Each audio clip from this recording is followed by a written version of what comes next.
They say hell hath no fury like a woman scorned. They are wrong. Hell hath nothing that compares to the calculated silence of a good man pushed too far. In the chilled, sterile air of the Harrison Logistics boardroom, Ethan felt the truth of this sentiment settle deep into his bones, a cold, heavy stone in the pit of his stomach. The long mahogany table, polished to a mirror sheen, reflected the grim faces of the three people who constituted his entire world and who were, in that single, gut-wrenching moment, systematically destroying it. Across from him sat Mr. Harrison, his father-in-law, a man whose approval he had sought for nearly a decade. His face was a mask of thunderous disappointment. His voice, when it finally broke the suffocating silence, was like the crack of a whip. "Useless," he spat, the word echoing in the cavernous room. A dreamer with no results, a monumental disappointment. Beside him, Mark, a fellow executive and a man Ethan had once considered a friend, wore a transparently false look of sympathy, but his eyes held a glint of triumphant satisfaction. But Ethan's gaze wasn't on them. His eyes were locked on his wife, Clara. She stood slightly behind her father, a portrait of cool, collected beauty, her posture perfect, her expression unreadable. He had been searching her face for any sign of protest, any flicker of loyalty, any hint of the woman he had married. He found nothing. There was only a void, a chilling emptiness that confirmed his deepest, unspoken fear. She was a part of this. Her silence was her signature on his death warrant. The official reason for his execution was the catastrophic failure of the Nexus project, an ambitious AI-driven logistics system that was supposed to be his masterpiece, the innovation that would secure the company's future. It was his brainchild, his passion, the culmination of years of sleepless nights and relentless work. Now, it was the albatross hung around his neck, the weapon they used to cast him out. He knew the project hadn't just failed, it had been sabotaged. But in that room, the truth was irrelevant. The verdict had already been delivered. He was fired, publicly shamed, and utterly alone. With a quiet nod, accepting the crushing weight of his fate, he turned and walked out of the room, leaving behind the whispers and the cold, unfeeling eyes.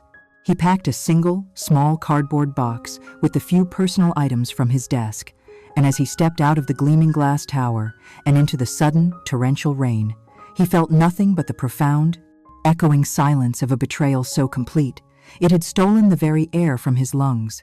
Before the silence of the boardroom, before the cold finality in his wife's eyes, and before the rain-soaked walk of a broken man, there was a life that Ethan had believed was real. It was a life built on a foundation of love and ambition, or so he thought. Looking back, he could see the cracks that had been there all along, the fine, hairline fractures in the gilded facade of his existence. He had simply chosen not to see them.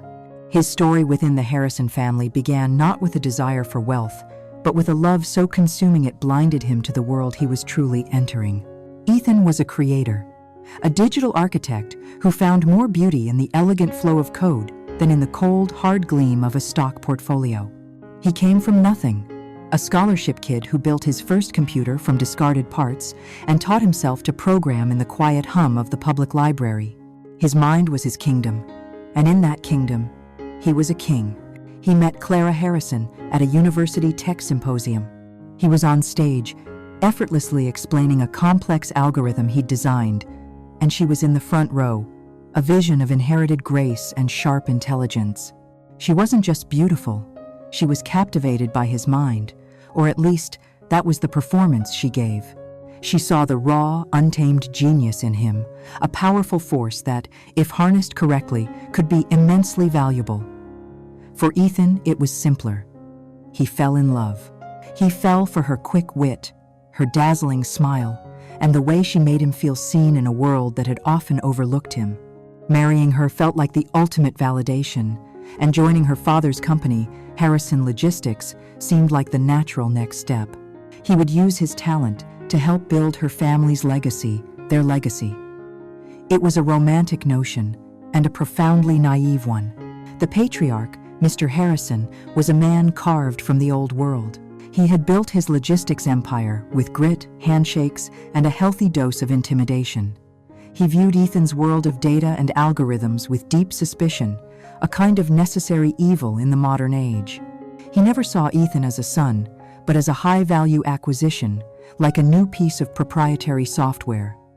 At family dinners in their sprawling mansion, Mr. Harrison would hold court, telling stories of his early struggles while subtly dismissing Ethan's contributions. "All these numbers and computers are fine," he'd grumble, swirling his expensive scotch, "but they're no substitute for a man's gut instinct."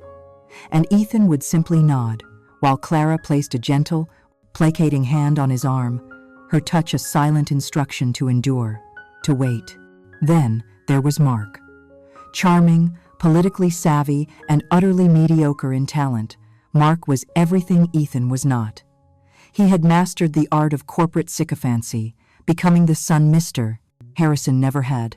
He was a master of translation, capable of taking one of Ethan's complex, brilliant ideas, stripping it of its nuance, and presenting it to the old man in simple, digestible terms that made it sound like a traditional, common-sense solution. Time and again, Ethan would propose an innovative efficiency protocol in a meeting, only to be met with Mr. Harrison's skeptical glare. A week later, Mark would present a watered-down version of the exact same idea, prefacing it with, "Building on what Mr. Harrison always says about common sense," and would be met with roaring approval.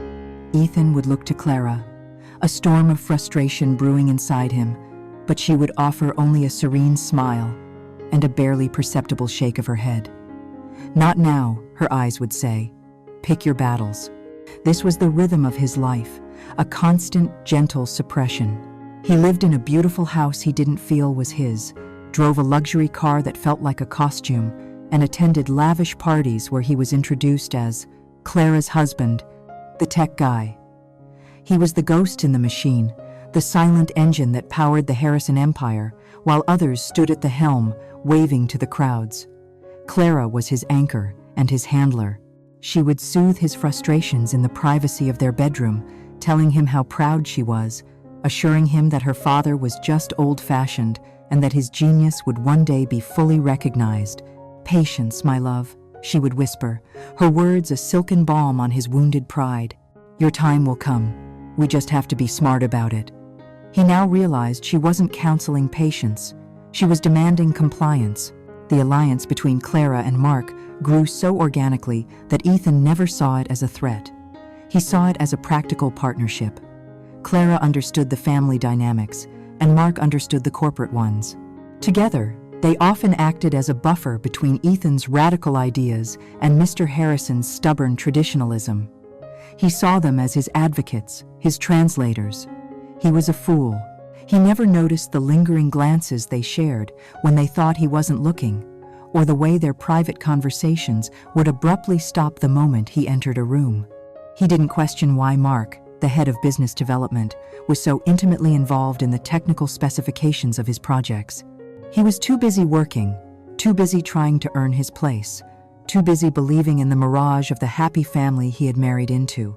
His entire existence was a gilded cage, comfortable, beautiful, but a cage nonetheless.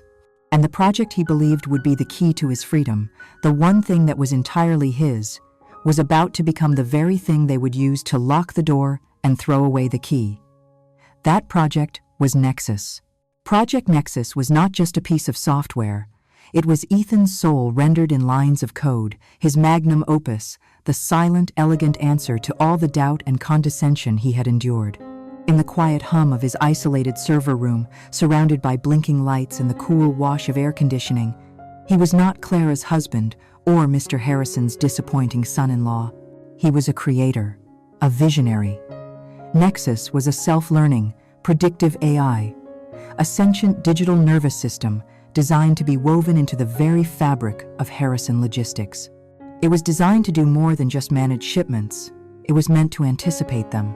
Nexus could predict seasonal demand fluctuations with 99% accuracy, reroute entire fleets in real time to avoid a single traffic jam 1,000 miles away, and manage warehouse inventory so efficiently that the concept of waste would become obsolete. It was a revolutionary leap forward, a promise of unparalleled market dominance. But deep within its core architecture, Nexus had another function, one that Ethan considered its most elegant and vital feature. It operated on a principle of absolute transparency, creating an immutable, unalterable ledger for every single transaction, every fuel purchase, every invoice, every dollar that moved through the company's vast network.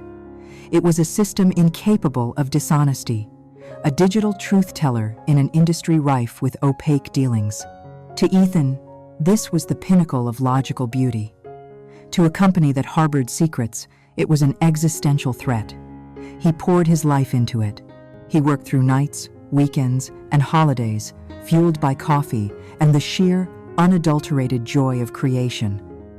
While the rest of the Harrison household slept, he was building his legacy. This, he believed, would be the thing that would finally make them see him. Not the quiet boy from the wrong side of the tracks, but a force to be reckoned with. The success of Nexus would be so undeniable, so overwhelming, that even Mr. Harrison's stubborn pride would have to bow before it. The old man, however, saw it differently. When Ethan first presented the proposal, Mr. Harrison had stared at the schematics with the baffled hostility of a man being shown a magic trick. A thinking machine? He'd scoffed, his voice booming across the boardroom. I have 100 managers with decades of experience. Their guts tell them where the storms are and which ports are slow. You want to replace a man's gut with a box of wires? He saw it as an insult to his life's work, a new language he didn't understand and therefore couldn't trust. To him, Nexus was a money pit, a vanity project, a dangerous black box that threatened to wrest control of his company away from him and hand it to an algorithm he couldn't fire, intimidate, or control. Mark, ever the opportunist, played his part to perfection. To Ethan's face, he was a cheerleader, a vital ally in the hostile corporate court. This is game-changing, Ethan, he'd say, clapping him on the back. The old man is just scared of the future, but don't you worry. I'll help you manage him. He would sit in on Ethan's progress meetings, nodding intently, asking questions that sounded supportive but were, in reality, a form of reconnaissance. Fascinating security protocols, he'd remark. So the financial ledger is completely tamper-proof? No one can edit an entry once it's made? Not even with top-level administrative access? He was probing the system's defenses, mapping out its vulnerabilities, all under the guise of due diligence. Behind closed doors, he was whispering poison into Mr. Harrison's ear, validating the old man's fears. It's a powerful tool, Mark would concede, but it's pulling a lot of resources, and it puts an awful lot of power in one man's hands. Clara's performance was the most duplicitous of all. She was his muse, his confidant, his most ardent supporter. She brought him meals at his desk, massaged his shoulders when he was hunched over his keyboard, and listened with rapt attention as he explained his latest breakthroughs. "It's brilliant, my love," she would breathe, her eyes shining with what he took for adoration. "This is going to be our future. Everything we've ever wanted." Yet, as the project neared completion, a subtle change occurred. Her interest grew sharper, more specific. One evening, as he explained the immutable ledger, she traced the flowchart on his monitor with a perfectly manicured finger. "So it sees everything?" she asked, her voice a soft caress. "Every contract, every payment, it would flag any irregularity instantly?" He heard pride in her question. He didn't detect the cold knot of fear tightening in her stomach. She and Mark had been siphoning money from the company for over a year through a network of dummy corporations and inflated invoices. Nexus wasn't just a project anymore. It was a guillotine hanging over their heads. The pressure to innovate, combined with Mark and Clara's carefully orchestrated manipulations, finally cornered Mr. Harrison. Reluctantly, he agreed to a single, high-stakes, live demonstration of the Nexus prototype. The entire board of directors would be there. It was Ethan's one shot to prove the system's worth. A surge of triumphant energy coursed through him. This was it. The culmination of his life's work was at hand. He spent the final weeks in a feverish haze of refinement, perfecting every line of code, running every possible simulation. He was so focused on the horizon, on the victory he saw so clearly, that he never once thought to look over his shoulder. He never imagined that the two people he trusted most in the world were not planning his celebration, but meticulously studying his blueprints in order to build his cross. In the crucible of immense pressure, the soul either tempers or it cracks. For Ethan, the weeks leading up to the Nexus demonstration were a relentless inferno. The project had become a focal point for the entire company, a subject of whispered speculation in the hallways and intense scrutiny from the board. His life became a blur of code, simulations, and endless cups of coffee. He was so consumed by the monumental task of perfecting his creation that he barely registered the subtle, seismic shifts happening in the ground beneath his feet. He saw the cracks forming, but in his exhaustion, he mistook them for mere shadows. The first anomaly appeared as a ghost in the machine. While running a final data integrity check, importing years of Harrison Logistics financial records into the Nexus system, an error flag popped up. A small one, almost insignificant. A series of recurring monthly payments to a shell corporation he'd never heard of, Viridian Logistics Consulting. The amounts were irregular, small enough to fly under a normal audit, but Nexus's pattern recognition algorithm had flagged the erratic frequency. He traced it back and found the invoices were being approved with a digital signature belonging to Mark and countersigned by someone in Clara's department. He brought it up with Clara that evening, expecting her to share his curiosity. He found her on the patio, silhouetted against the twilight, a glass of wine in her hand. "Viridian Consulting?" she'd said, her voice perfectly even. She took a slow sip before answering. "Oh, that's just one of Father's old world arrangements. A consultant he uses for discreet market intelligence. It's all very messy and unofficial. It's exactly the kind of thing Nexus will finally help us clean up." The explanation was smooth, plausible, but there was a coldness in her tone, a finality that discouraged further questions. She didn't look at him when she spoke, her gaze fixed on the darkening horizon. He felt a flicker of unease, a sense that he had touched a live wire, but he dismissed it. He was tired. She was stressed. It was nothing. Soon, the small oddities began to accumulate.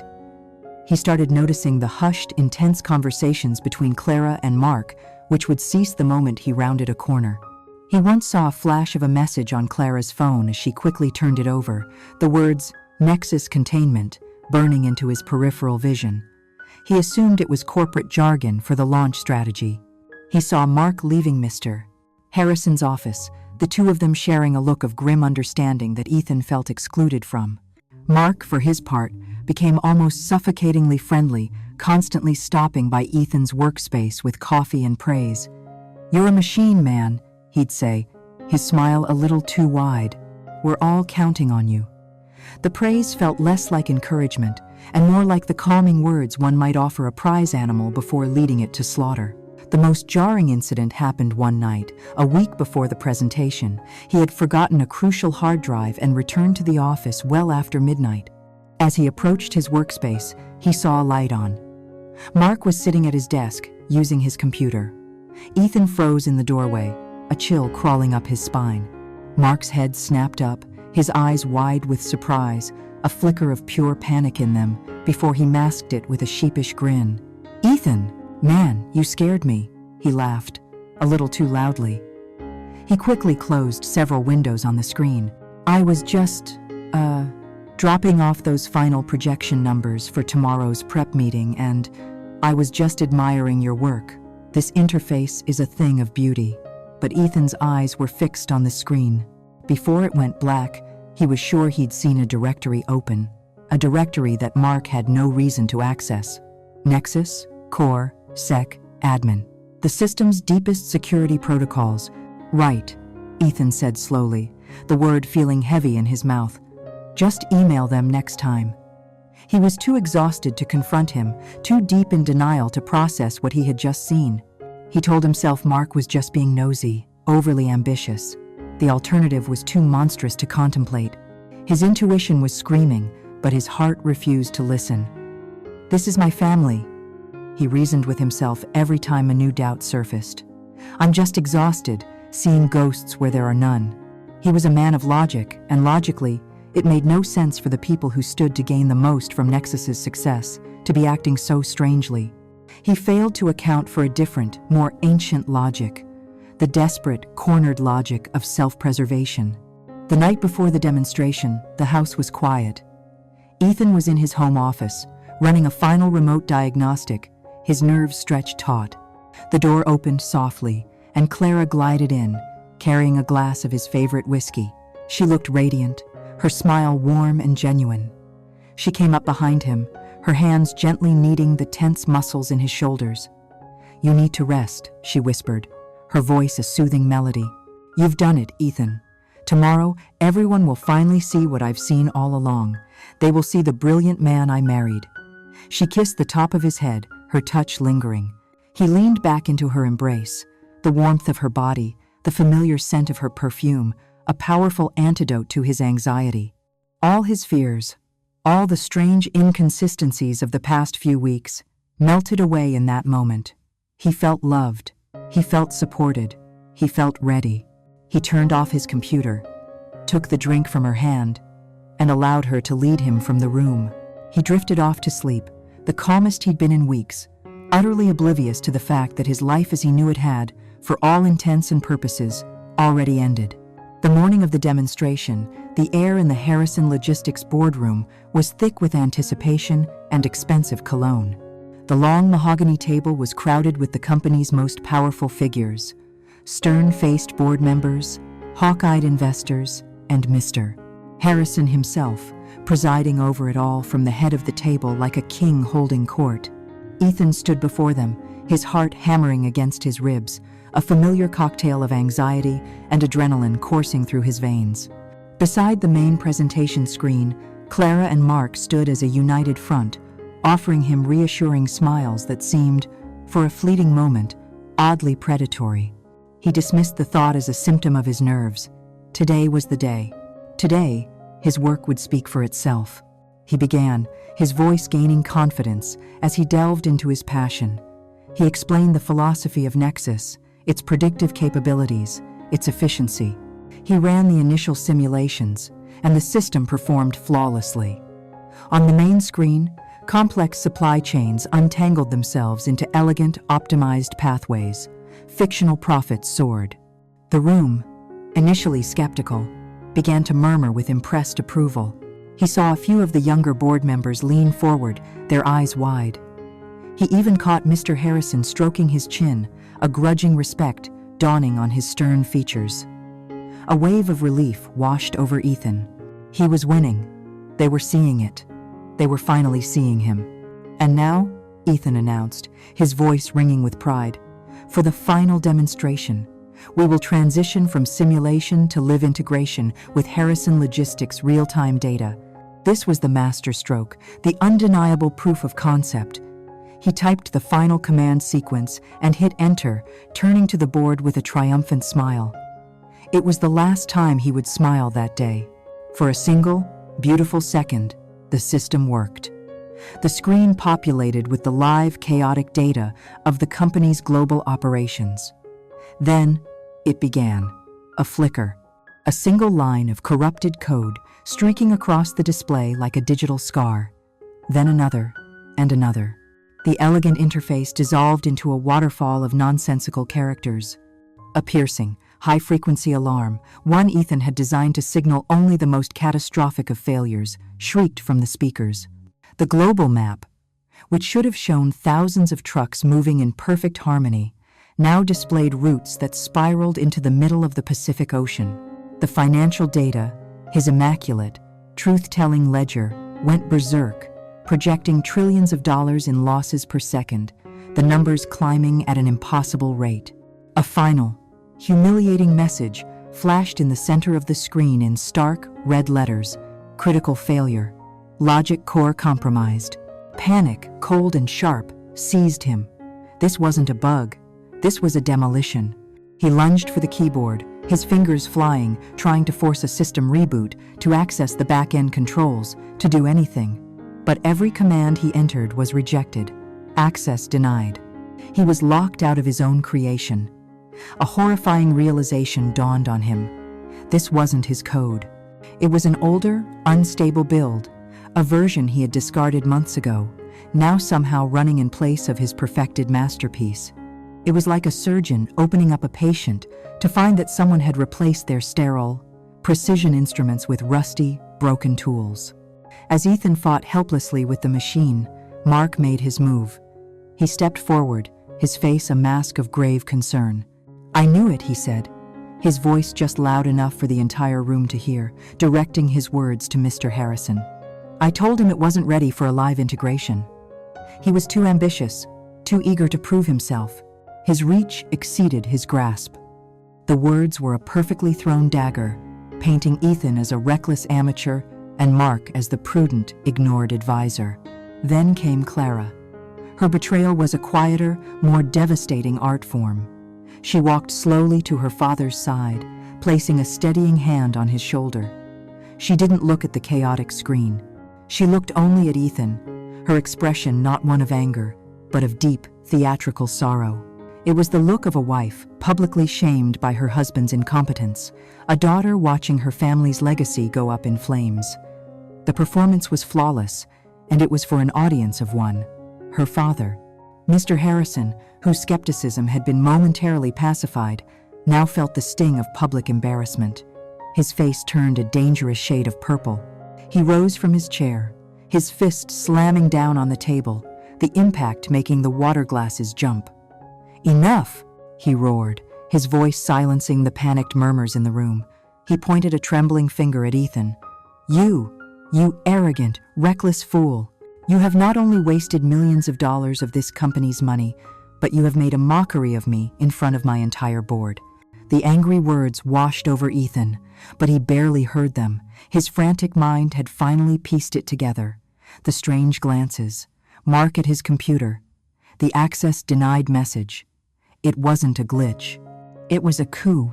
As his father-in-law continued to shout, his tirade culminating in the two words, "You're fired," Ethan's eyes found Clara's one last time.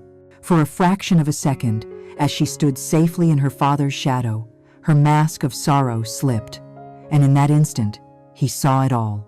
There was no sadness, no disappointment.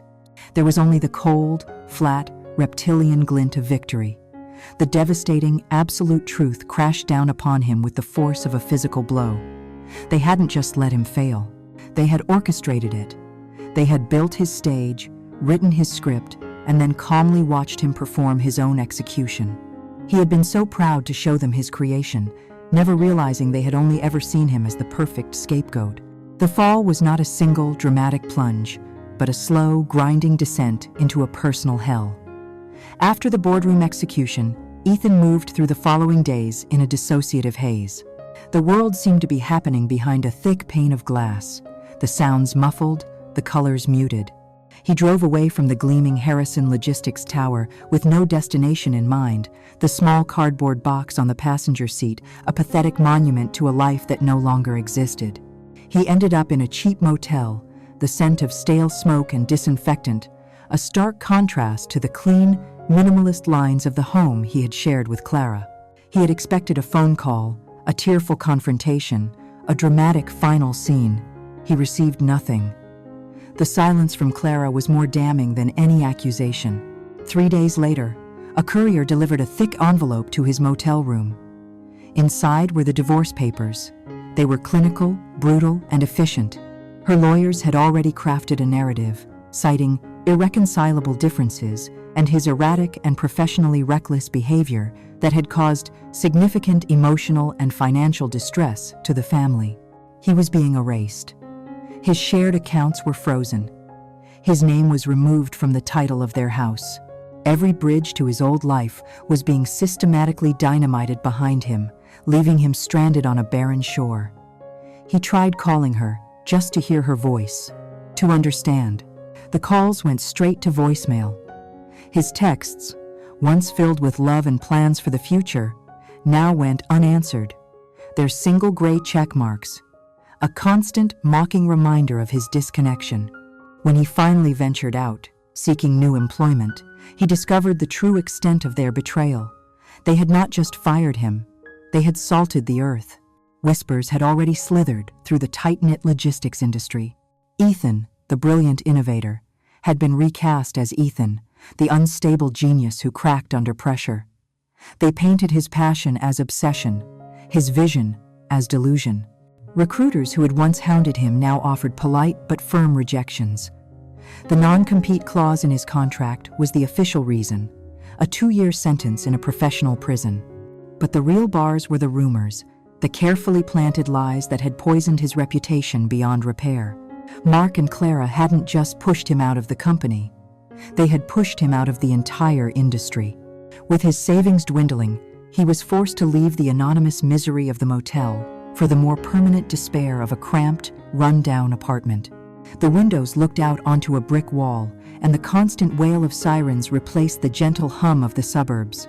The silence inside his apartment was the loudest sound he had ever known. It was a silence filled with ghosts, with the echoes of every lie Clara had ever told him, every false smile Mark had ever given him. He would spend hours replaying the final moments in the boardroom, dissecting every word, every glance. He saw it so clearly now. Clara's feigned sorrow, Mark's rehearsed speech. He saw the years of subtle manipulation, the 1,000 small betrayals that had paved the way for the final, catastrophic one. The knowledge was a poison, and his own blindness was the wound through which it entered his soul. He had been a willing fool, and the shame of it was a heavier burden than the loss of his career or his wealth. His identity crumbled. He was no longer a husband, no longer a creator, no longer a success. He was the useless dreamer Mr. Harrison had labeled him. He was a failure. For weeks, he drifted. He barely ate. He didn't sleep.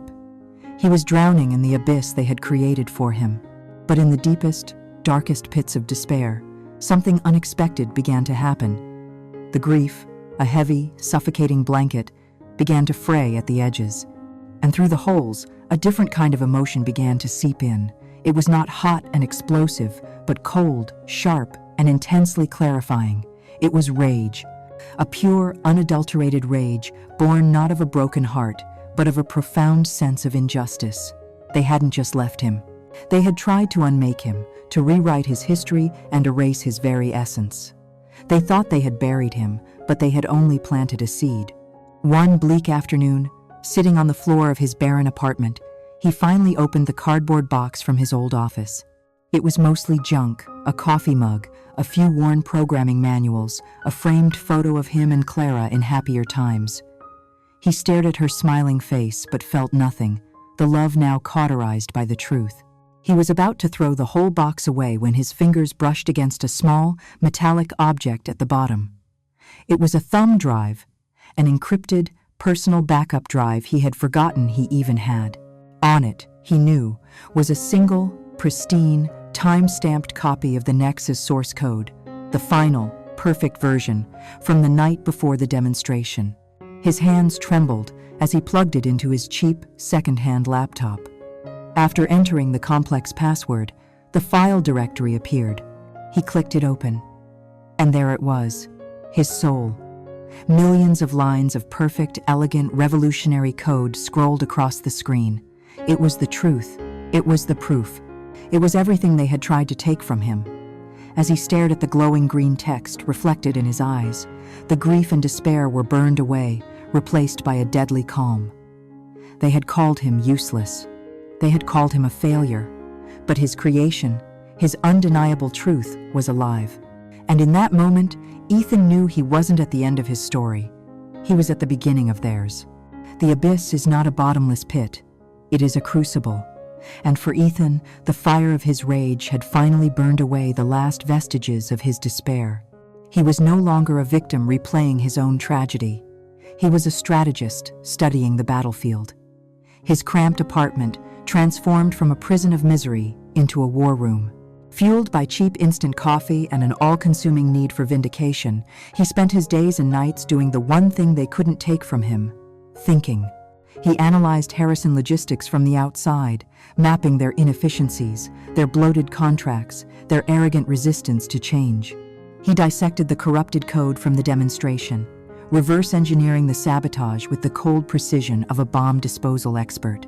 He saw their fingerprints, the crude but effective backdoors Mark had inserted, the specific logic bombs designed to trigger at the most humiliating moment.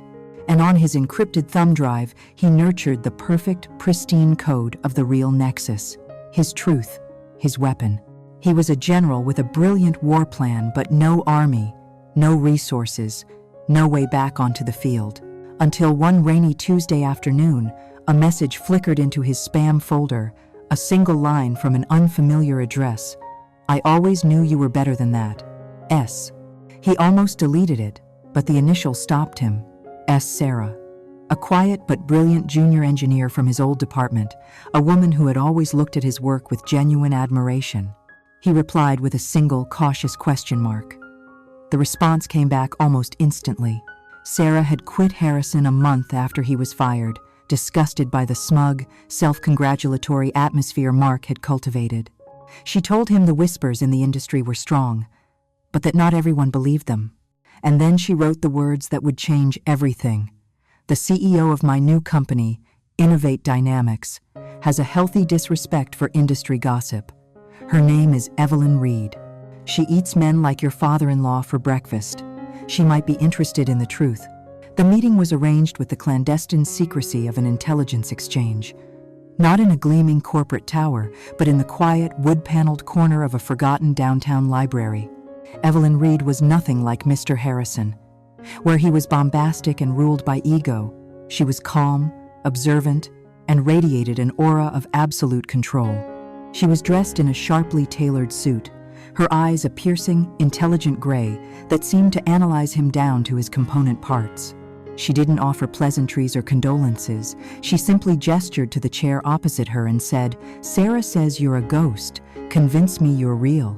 There was no desperation in Ethan's voice.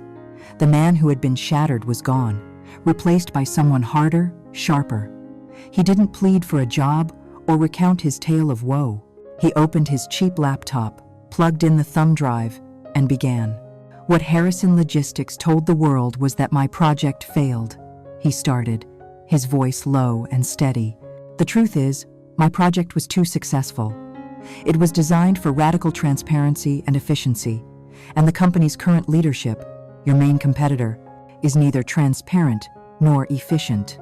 For the next hour, he didn't just show her code, he showed her the future. He ran a simulation, feeding Nexus public market data. He showed her how it could have saved Harrison Logistics 20% on fuel costs in the last quarter alone. He showed her how it could predict a shipping lane disruption in Southeast Asia 3 weeks before it happened. And then, he showed her the weapon. He pulled up the financial analysis module, the immutable ledger. "This is why they really destroyed it," he said, his voice dropping to a near whisper. "A system that cannot lie is a mortal threat to men who do. Harrison Logistics is bleeding money, not just from incompetence, but from the inside. They are being hollowed out, and my system was about to prove it." He never mentioned Clara or Mark by name. He didn't have to. He was presenting a business case, not a personal vendetta. Evelyn listened without interruption, her steepled fingers resting on her chin, her gray eyes never leaving the screen. When he was finished, she was silent for a full minute, the only sound the soft hum of the library's ventilation. Ethan's heart pounded in his chest. This was his only shot. Finally, she leaned forward, a ghost of a smile playing on her lips. "Your father-in-law is an arrogant dinosaur, and his daughter is a chip off the old block. They run their company on nepotism and fear. I run mine on talent and results." She paused, her gaze intensifying. "I'm not interested in your sob story, Ethan.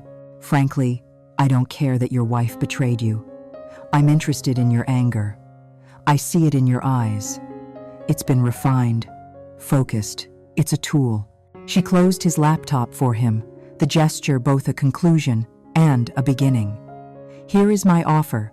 My legal team will obliterate Harrison's non-compete clause. It will be loud, and it will be expensive, and it will serve as our declaration of war. I'm not giving you a job or a desk in a cubicle farm. I'm giving you a laboratory, Lab 42.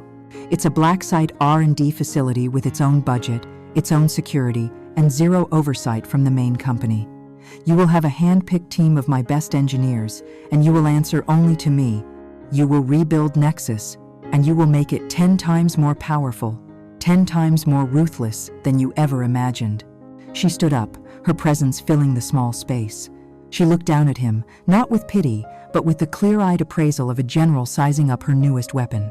"Harrison's biggest mistake wasn't firing you," she said, her voice like ice. "It was letting you live. Go build your masterpiece, Ethan. I'll provide the ammunition." He walked out of the library and into the fading afternoon light, the world seeming sharper, more vivid than it had in months. He was no longer a ghost haunting the ruins of his past. He was a storm gathering on the horizon, ready to unleash a fury they could not possibly imagine. Lab 42 was less of an office and more of a sanctuary for the art of creation. Located in a nondescript building on the industrial outskirts of the city, it was a place that didn't officially exist. There were no corporate logos, no receptionists, only a single, unmarked steel door that opened with a biometric scanner.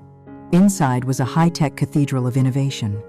Silent, climate, controlled, and bathed in the cool, white light of pure possibility. This was not the gilded cage of Harrison Logistics. This was an armory. And for the first time in a long time, Ethan felt like he was home. The man who entered Lab 42 was not the same man who had been broken and discarded. The sorrow had been burned out of him, leaving behind a core of cold, diamond-hard resolve. Vengeance was a powerful and clarifying fuel. He didn't just want to rebuild Nexus. He wanted to forge it into a weapon of such devastating efficiency that it would make the Harrison Empire look like a relic from the Stone Age.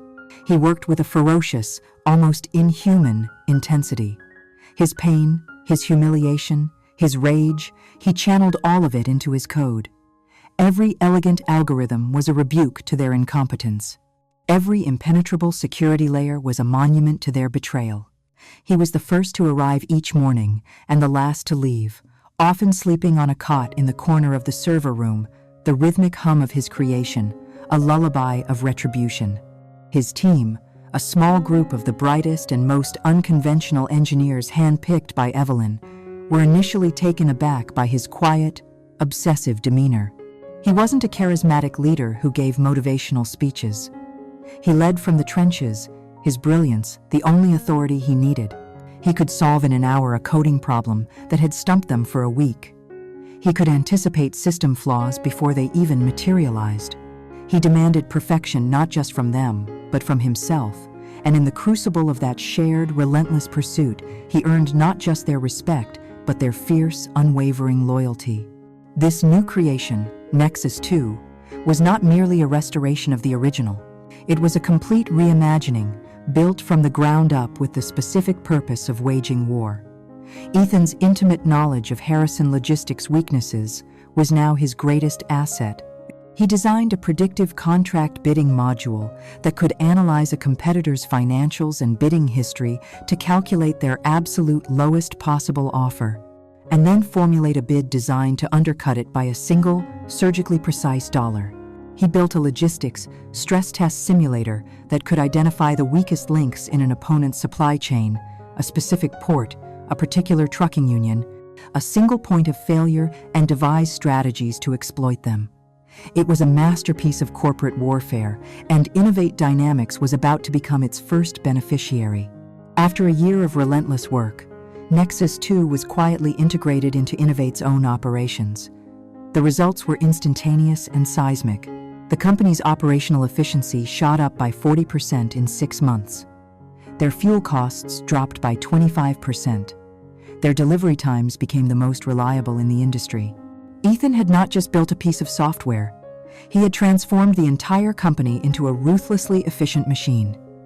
Evelyn Reed, true to her word, rewarded results. Ethan's rise was meteoric. First, she made him head of research and development, giving him dominion over the company's entire future. Then, as he used Nexus to streamline every department he touched, she promoted him to Chief Technology Officer. From there, he became Chief Operating Officer, the second most powerful person in the company, his systems and logic now underpinning the entire corporate structure. With every promotion, he grew into the role, the quiet coder replaced by a calm, decisive leader who spoke with the unnerving precision of the machine he had built. 3 years after he first walked into Lab 42, a man with nothing but a thumb drive and a burning need for justice, Ethan was summoned to Evelyn's office. She was standing by the vast window, looking out at the city skyline. "We're ready," she said, without turning around. "Nexus is no longer a project.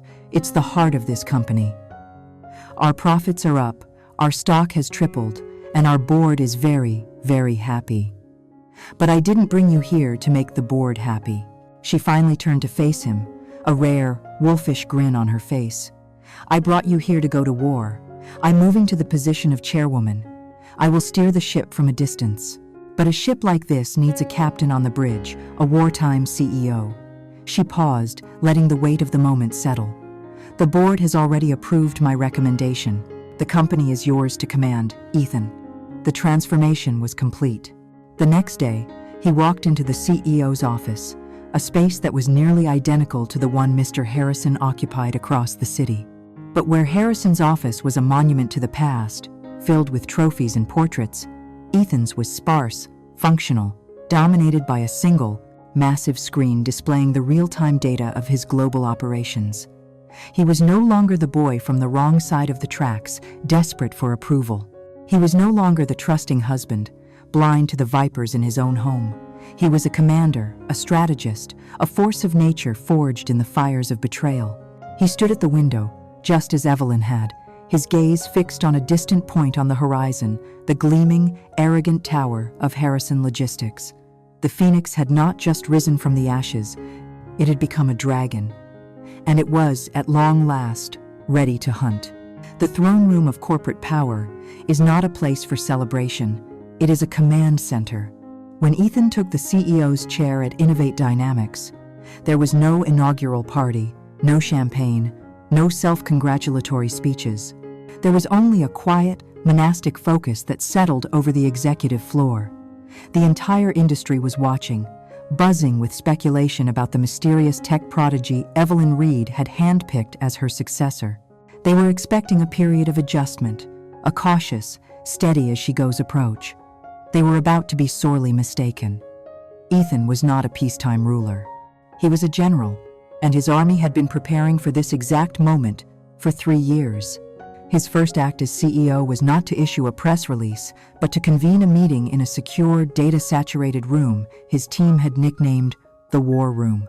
On the central holographic display, a map of Harrison Logistics' entire business empire glowed, a web of contracts and supply lines.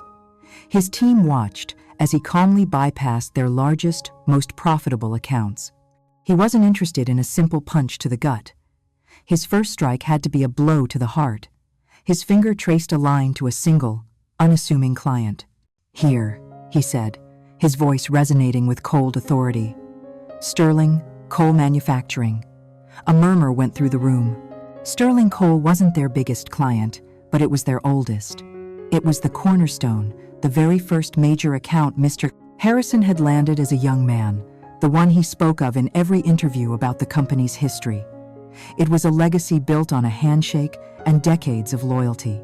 To attack Sterling Coal was not just to attack Harrison's bottom line. It was to attack their very identity, their history, their soul. What followed was a clinical, data-driven masterclass in corporate warfare. "Nexus," Ethan commanded, and the system came to life, its calm, synthesized voice filling the room. "Analyze all public and internal data regarding the Harrison-Sterling Coal relationship. Identify weaknesses. Formulate a capture strategy." For the next hour, Nexus dissected the 40-year relationship with terrifying precision. It flagged a 3% increase in late shipments over the last 2 years due to Harrison's aging fleet. It highlighted a dozen articles in which Sterling Coal's new, data-obsessed COO had championed the need for real-time inventory tracking, a service Harrison did not offer.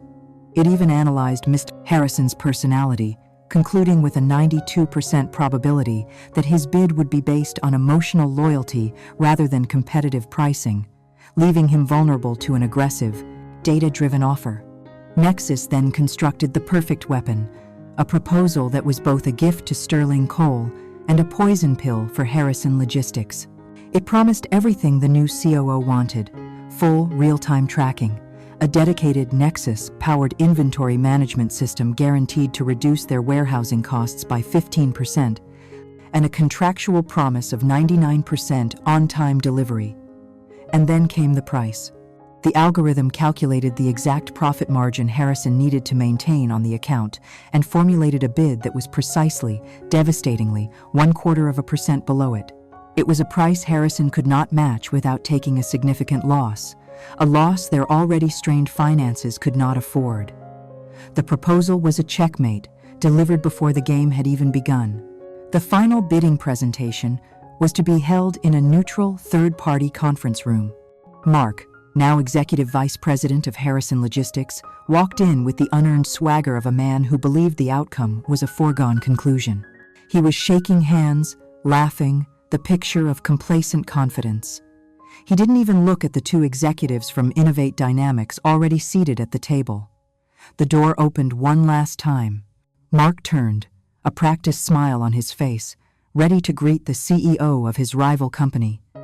The smile froze, then melted away, replaced by a ghastly, pale shock. Ethan walked in. He was not the haunted, broken man Mark remembered. He was dressed in a perfectly tailored dark suit, his posture radiating a calm, unnerving power. He looked through Mark as if he were a pane of glass, his gaze focused solely on the executives from Sterling Cole. The temperature in the room seemed to drop by 20 degrees. Mark's presentation was exactly what Nexus had predicted: a clumsy, sentimental appeal to history and loyalty. He spoke of his father-in-law's relationship with their founder, of tradition, of trust. It was a speech from a bygone era. Then, Ethan's team presented. Theirs was a symphony of data and brutal efficiency. Charts and graphs painted a stark picture of Harrison's declining performance and Innovate's meteoric rise. They didn't speak of loyalty. They spoke of guaranteed results, backed by a system that was light years ahead of the competition. Ethan himself spoke only at the end. He stood up, his eyes finally meeting Mark's for the first time. "The past is a comfortable place," he said, his voice even and cold. "But you cannot build the future there. We are not offering you a relationship based on nostalgia. We are offering you a partnership based on performance. The choice, of course, is yours." The decision from Sterling Cole came less than an hour later. It was a simple, professional email. They were moving their business to Innovate Dynamics, effective immediately. The blow to Harrison Logistics was immediate and catastrophic. It wasn't just the loss of revenue, it was the shattering of their reputation. If their oldest, most loyal client could leave them, then anyone could. Later that day, the entire executive floor of the Harrison Tower could hear a guttural roar of pure fury emanate from Mr. Harrison's office, the sound of a king feeling his castle walls begin to crumble.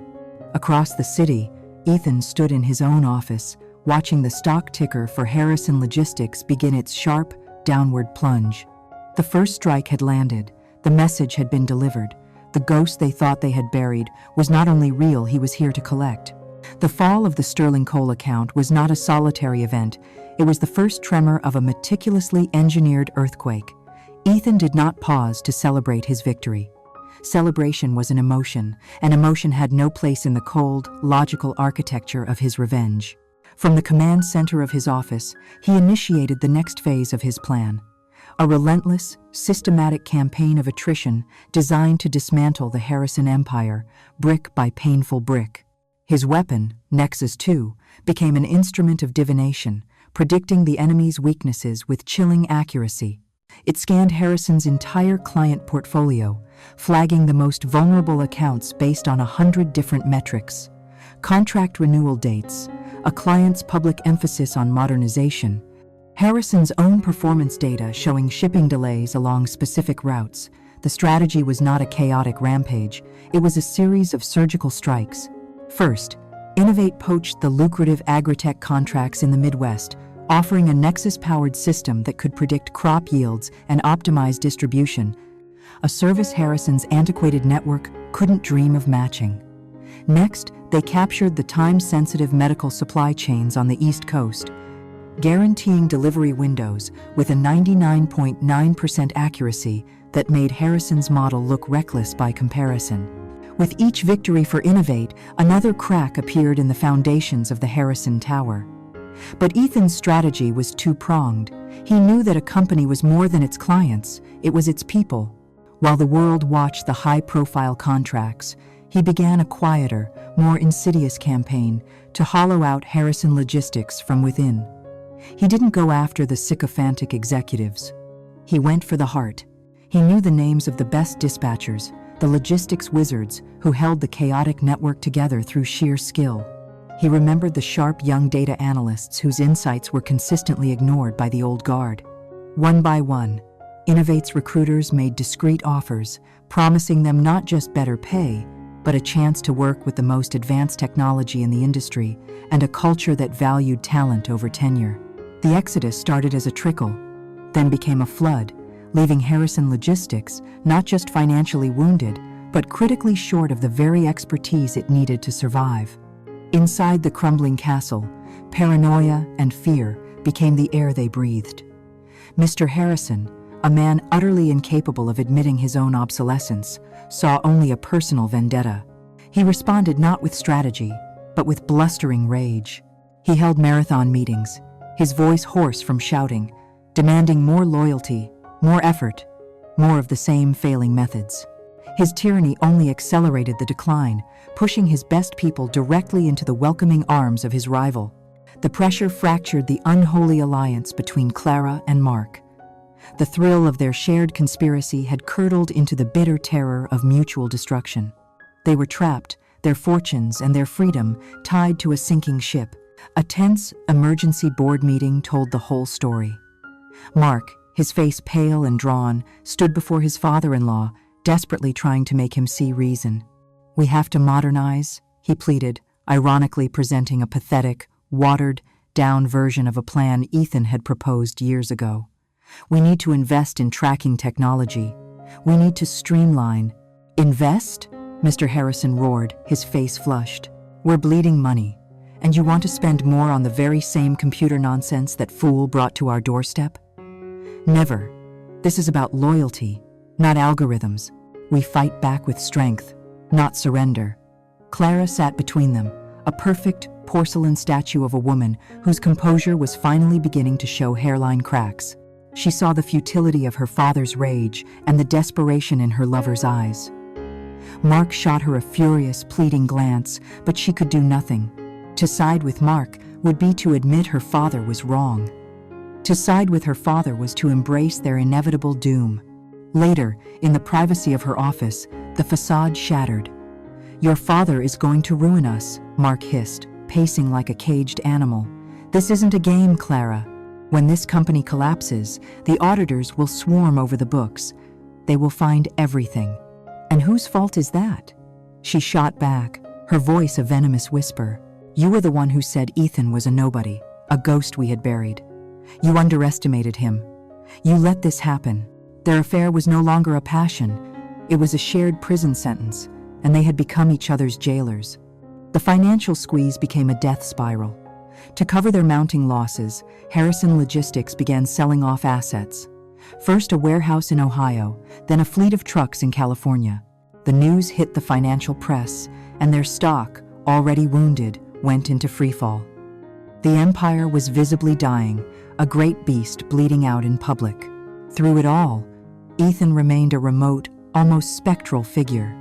He watched the decline not with glee, but with the dispassionate focus of a chess master, watching his opponent fall into a perfectly laid trap. His victory was not emotional. It was mathematical, an inevitable result of a superior system executing its programming. He was in a meeting with Evelyn Reed, reviewing the quarterly projections, which were astronomical. "It's a massacre, Ethan," she said, a note of genuine admiration in her voice. "I've never seen a rival dismantled so quickly and quietly." Ethan simply nodded, his eyes fixed on the data stream on the wall. "Nexus is correcting a long-standing market inefficiency," he replied, his voice devoid of emotion. "The system is simply balancing the equation. The end for Harrison Logistics was now a matter of when, not if. They were weeks, perhaps days, away from total insolvency. The banks were calling in their loans. An emergency audit was being mandated by the investors. For Clara and Mark, the walls were no longer closing in. They were touching. And in their suffocating, shared panic, they began to plot one last, desperate move. A reckless gamble born of the certainty that they had nothing left to lose. The annual Logistics and Supply Chain Summit was the glittering heart of the industry, a grand spectacle of power and innovation. This year, it was unequivocally Ethan's show. Innovate Dynamics was the lead sponsor. The Nexus 2 platform was the talk of every panel, and Ethan himself was scheduled to deliver the closing keynote address. It was the ultimate stage, and he had set it with meticulous care. He knew they would be there. Desperation is a predictable variable. Harrison Logistics was in its death throes, and this summit was Clara and Mark's last, pathetic gamble. They were scheduled to announce a strategic restructuring, a desperate attempt to project a facade of strength to stop the final exodus of investors. They walked into the grand ballroom with heads held high, their smiles brittle, their eyes shadowed with sleepless nights, completely oblivious to the fact that they were not attendees, but the headline act in a tragedy of their own making. Ethan took the stage to thunderous applause. He looked every bit the visionary leader, calm, confident, and in absolute command. He began his speech with a brilliant overview of the future of the industry, of AI, of predictive logistics. He spoke of efficiency and innovation, his voice resonating with the passion of a true creator. The audience was mesmerized. In the third row, Clara and Mark watched, their faces a mask of bitter resentment. They were watching the man they had destroyed wield the power and acclaim that should have been theirs. Then, at the height of his address, Ethan paused. The optimistic charts and graphs on the giant screen behind him faded to black. A different energy, quiet and intense, filled the room. "I want to tell you a story," he said, his voice dropping slightly, drawing the audience in. A cautionary tale about a brilliant, revolutionary system that was created not far from here. It was a system designed to bring about a new era of transparency and efficiency, but it was sabotaged on the eve of its birth.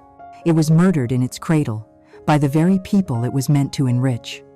A confused murmur rippled through the crowd. Clara and Mark exchanged a nervous glance. The story sounded horrifyingly familiar.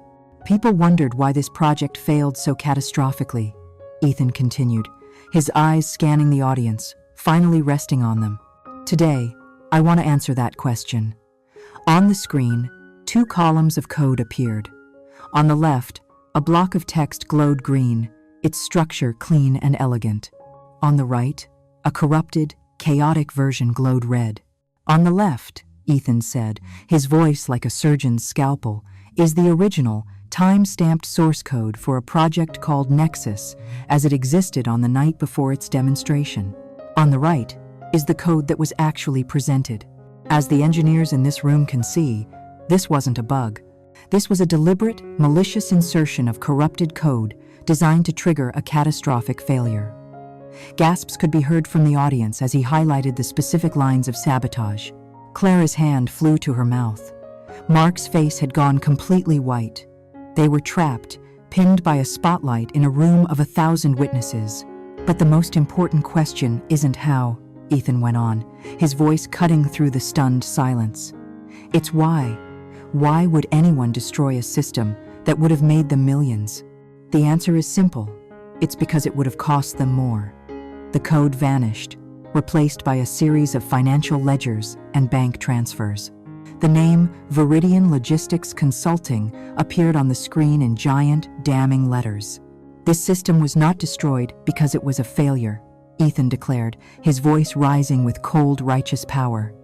It was destroyed because its core function was to tell the truth. And the truth was that the leadership at this particular company was siphoning millions of dollars through a network of shell corporations. The truth was a threat to their personal piggy bank. So, for the sake of their greed, they chose to destroy the future. The evidence was irrefutable. Scanned invoices with Mark's forged signature, wire transfers authorized by Clara's department, all leading to a ghost company they controlled. He showed the audience exactly how the original Nexus, with its immutable ledger, would have flagged and exposed the entire scheme within the first nanosecond of its operation. The motive was laid bare, no longer a matter of corporate politics, but of common, sordid criminal fraud. The room erupted. The quiet murmurs became a roar of shock and outrage. The flash of cameras from the press section was like a volley of machine gun fire. Mark and Clara were frozen in their seats, their faces a grotesque tableau of pure terror. They looked like ghosts, their public execution happening in real time, broadcast on a 50-foot screen. Ethan let the chaos swell for a moment before raising a hand for silence. He looked directly at the two people who had taken everything from him, his expression not of triumph, but of finality. "Innovation is not the only thing that drives our industry forward," he said, his voice clear and resonant. Each word a hammer blow. "Integrity does, and those who lack it, those who build their empires on foundations of lies and betrayal, will inevitably be rendered obsolete. The future has no place for them." He finished his speech with a simple, "Thank you," and walked off the stage to a deafening, shocked ovation. He didn't look back at the pandemonium he had unleashed. He didn't need to see the reporters swarming Mark and Clara like sharks in a feeding frenzy. He didn't need to see their desperate, failed attempt to flee the ballroom. His work was done. The equation had been balanced. The truth had been unveiled. The fallout from the summit was not a slow decline. It was a demolition. In the wake of Ethan's keynote, the story was no longer a business matter. It was a front-page criminal scandal. Harrison Logistics, already teetering on the brink, imploded. Its stock price became a flat line. Its clients, old and new, fled as if escaping a plague ship. Within a week, the company declared bankruptcy, its assets to be sold for pennies on the dollar to the very rival who had orchestrated its ruin. Clara and Mark were arrested in a quiet, humiliating raid on their home, their faces pale and anonymous in the harsh glare of the reporters' cameras. The empire was dead. The traitors were caged. The public, brutal, and spectacular phase of Ethan's revenge was complete. A month later, Ethan found himself standing before the silent, dark tower of his former life. Innovate Dynamics had acquired the building in the bankruptcy sale. He walked through the empty, cavernous lobby, his footsteps echoing like a ghost in a tomb. He took the elevator up to the executive floor, to the office that had once been the sanctum of his tormentor, Mr. Harrison. The power was off, and the room was cast in the gray, melancholy light of the late afternoon.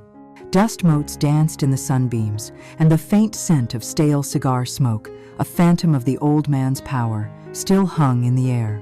Ethan had expected to feel a surge of triumph, a final, cathartic release. Instead, he felt nothing but a profound emptiness. A slight noise from the corner made him turn.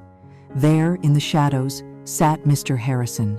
He was a shrunken figure, lost in his own oversized leather chair, no longer a king on a throne, but a weary old man waiting for the end. "I knew you would come," the old man said, his voice a dry rustle of leaves. Ethan didn't speak. He simply waited. "You beat me," Harrison continued, a statement of fact, devoid of emotion. "Your machine, your mind, I never stood a chance. You were the most brilliant asset I ever had." He paused, his gaze drifting to a framed photograph on the desk, a picture of a young, smiling Clara. "But you were always just that, Ethan. An asset. She is my blood." Ethan finally found his voice. "I know about the embezzlement. Is that what this is about? Protecting a criminal because she is your blood?" Mr. Harrison let out a short, bitter laugh. "You still don't understand, do you? You think this was about money?" He leaned forward, his eyes, for the first time, showing a flicker of their old, arrogant fire. "I knew," he whispered, the confession hanging in the dusty air. "I knew she and that fool Mark were stealing from me for almost a year. I saw the signs. The numbers didn't add up." The final, monstrous piece of the puzzle clicked into place in Ethan's mind.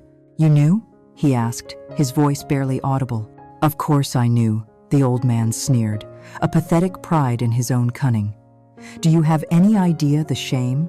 My daughter, a Harrison, a common, grubby thief? It would have destroyed our name, our legacy. I couldn't let that happen." He looked at Ethan, his expression holding no apology, only the cold logic of his own twisted code. "Then you came to me with your truth machine. Your nexus. It would have exposed everything, brought the whole sordid mess into the light. You were going to ruin us. So I made a choice. I sacrificed an asset to protect the family name. It wasn't personal, Ethan. It was just business." In that moment, Ethan felt no anger. The rage had burned out, leaving behind only the cold, gray ash of pity. He had come here seeking the ghost of a monster he had vanquished, but all he found was a pathetic old man, haunted by the pathetic choices he had made to protect a name that was already rotten from the inside.